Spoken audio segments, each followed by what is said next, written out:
முட்டைகோஸ் குருமா செய்வது எப்படின்னு பார்க்க போகிறோம். அதுக்கு தேவையான பொருட்கள்: முட்டைகோஸு ஒரு 1/4 கிலோ எடுத்துக்கோங்க, இப்படி பொடியாக அரிஞ்சு வச்சுக்கோங்க.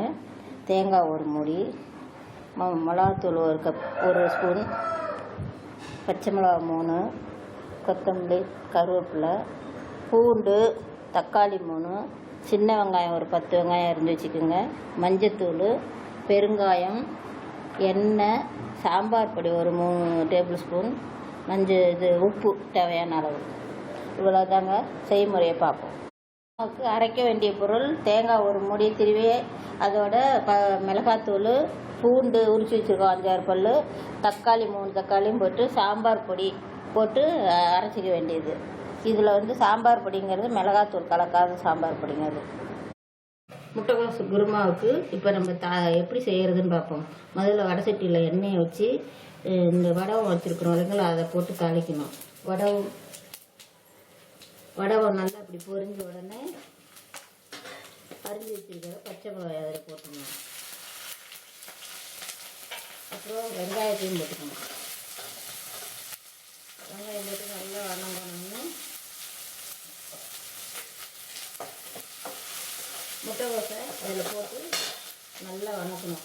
முட்டைகோஸ் வணங்கக்குள்ள உப்பையும் போட்டுருணும்.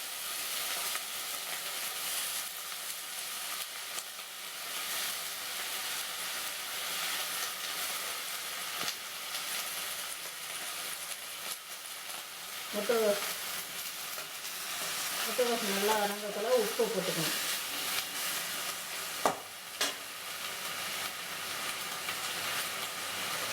அதோட மஞ்சத்தூளையும் போட்டுட்டு நல்லா வணக்கணும்.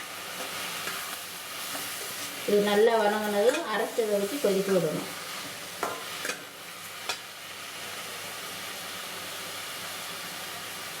பெருங்காயம் போடணும்.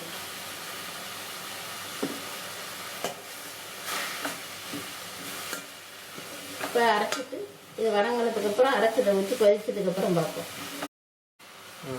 முட்டைகோஸ் நீங்கள் தண்ணியில் அரிசி போட்டு வணங்கக்குள்ள தண்ணி ஊற்றணும்னு அவசியம் இல்லைங்க. அதில் இருக்கிற தண்ணியிலே அது நல்லா வணங்கணும். அரைச்ச மசாலாவை ஊற்றி கொதிக்க விட்டிங்கனாவே போதும்.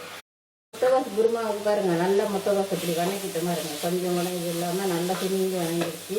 இந்த சமயத்தில் நம்ம அரைச்சி வச்சுருக்கிறோம் இந்த உளுதை ஊற்றி, ரொம்ப தண்ணி விடக்கூடாதுங்க. இதை கழுவி ஊற்றுற அளவுக்கு முட்டை ஊற்றின தண்ணியை ஊற்றி கொத்தமல்லி தழை, கருவேப்பிலை எல்லாத்தையும் போட்டு கொதிக்க விட்டு நல்லா பச்சை வடை போகிற அளவுக்கு கொதிக்க விட்டு இறக்கணும்.